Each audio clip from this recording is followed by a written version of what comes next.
ఈరోజు అక్షర ప్రిన్సి అని పేరు పెట్టబడుతున్న బిడ్డ గడిచే కాలాల్లో, ఇంకా రాబోయే కాలాల్లో ఆ బిడ్డను చూసినప్పుడు దేవుని సేవకులు, కుటుంబ సభ్యులు ఏం చేయాలి తెలుసా? ఆ బిడ్డను బట్టి దేవునికి కృతజ్ఞత స్తుతులు చెల్లించాలి. మీ అందరూ కూడా ఆ బిడ్డ గురించి ప్రార్థన చేయండి. మేము కూడా ప్రార్థన చేస్తున్నాం. ఆ బిడ్డను మరి ఈ లోకంలోకి వచ్చేటప్పుడు చిన్న సాక్ష్యం చెప్తాను నేను ఆ బిడ్డ గురించి. రాత్రి 12:30 అయింది. దేవాగారు ఫోన్ చేశాడు. అయ్యగారు ఫోన్ చేసి, బ్రదర్ చెల్లి అక్క డెలివరీలో ఉన్నారు, ప్రార్థన చేయండి, చాలా ఇబ్బంది పడుతుంది అక్క అని చెప్పి ఆయన బాధపడతా ఉన్నారు. సరే, నా ఉద్దేశం ఏంటంటే మేము ఎప్పుడూ కూడా ఈ కుటుంబం వేరు నా కుటుంబం వేరు అని ఎప్పుడు నేను అనుకోలే.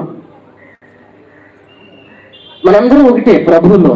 ప్రాంతాలు వేరైనా, సంఘాలు వేరైనా, అక్కడ ఒకళ్ళు బ్రతుకుతున్నా అందరం కూడా శ్రమ వచ్చినప్పుడు ఏం చేయాలి? నిలబడాలి, ప్రార్థన చేయాలి కదా. ఆ సమయంలో బ్రదర్ చెప్పినప్పుడు ప్రార్థన చేద్దాం, మీరు అక్కడ కళ్ళు మూసుకోండి, నేను ఇక్కడ ప్రార్థన చేస్తాను, అందరం ప్రార్థన చేద్దాం అని చెప్పి నా భార్య, నేను, అదేవిధంగా సహోదరులు ఆయన ఫోన్లో ఉన్నారు. మేము ప్రార్థన చేస్తూనే ఉన్నాం. ప్రార్థన జరుగుతూనే ఉంది. వెంటనే ఫోన్ చేశాడు. ఫోన్ తీసుకుని చెప్తా ఉన్నారు, బ్రదర్ ఇప్పుడే అక్కకి ఆడపిల్ల పుట్టింది. వారు పుట్టారంట, ఆడపిల్ల పుట్టింది, మా అందరి ప్రార్థనలు మాకు ఆడపిల్ల పుట్టాలనే అని అన్నాడు. అని అంటే నేనన్నాను, అదేంటి ఎవరైనా మగపిల్లడు కావాలనుకుంటారు, ఆడపిల్ల ఏంటన్నా నేను. ఆడపిల్ల ఏంటంటే అది దేవుని ఆశీర్వాదం. ఏంటంట? దేవుని ఆశీర్వాదం. ఆడపిల్లని మేము కోరుకున్నాం, ఆడపిల్లని దేవుడు మాకు ఇచ్చాడు కదా. దేవుడు ఎప్పుడూ కూడా అడుగు వాటికంటే, ఊహించు వాటికంటే అత్యధికముగా దయచేసేవాడు కదా. ఆమె అంత బాధలో ఆ బాధ అంతా మర్చిపోయేటట్టు దేవుడు ఏం చేశాడు తెలుసా? ఒక పండంటి ఆడబిడ్డనిచ్చాడు. వెంటనే ఆమె బాధ అంతా మర్చిపోయింది. ఆ తర్వాత ఆమె కూడా నేను ప్రార్థన చేసినట్టున్నాను కదా. తర్వాత అయిపోయిన తర్వాత తెల్లవారు కదా, ఆమె చెప్తా ఉంది, నేను అన్నీ మర్చిపోయాను బ్రదర్, నాకు చక్కగా ఆడపిల్ల పుట్టింది అని. ఆమె ఎంతో సంతోషంగా సాక్ష్యం చెప్తాం. దేవునికి స్తోత్రం, హల్లెలూయా.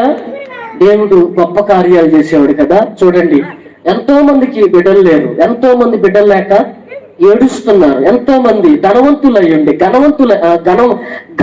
ఘనంగా ఉన్నవాళ్ళు, ఆస్తిమంతులైన వారు బిడ్డలాకి ఏడుస్తున్నారు. కానీ దేవుడు వారిని బాధ పెట్టకుండా కదా ఎంత త్వరగా చక్కటి బహుమానాన్ని ఇచ్చాడంటే, సుమారు సంవత్సరంలో మరలా, పెళ్ళైన సంవత్సరంలో మరలా బిడ్డ కలగటం, అందరం ఇట్లా బంధుమిత్ర సపరివారం ఇలా కలవటం, అది కేవలం దేవుని యొక్క మహాకృప కదా. మరి ఈ కార్యక్రమాన్ని బట్టి మేము కూడా సంతోషిస్తా ఉన్నాం. ఆ బిడ్డకు దేవుని యొక్క కృప సదాకాలము తోడయుండి నడిపించును గాక. చెప్పండి అందరూ ఆమేన్. ఆ బిడ్డ కంకణములాగా తన తండ్రి అయిన గిరిరాజు గారికి, తల్లి అయిన సాధన గారికి కీర్తి ప్రతిష్టతులు తెచ్చును గాక.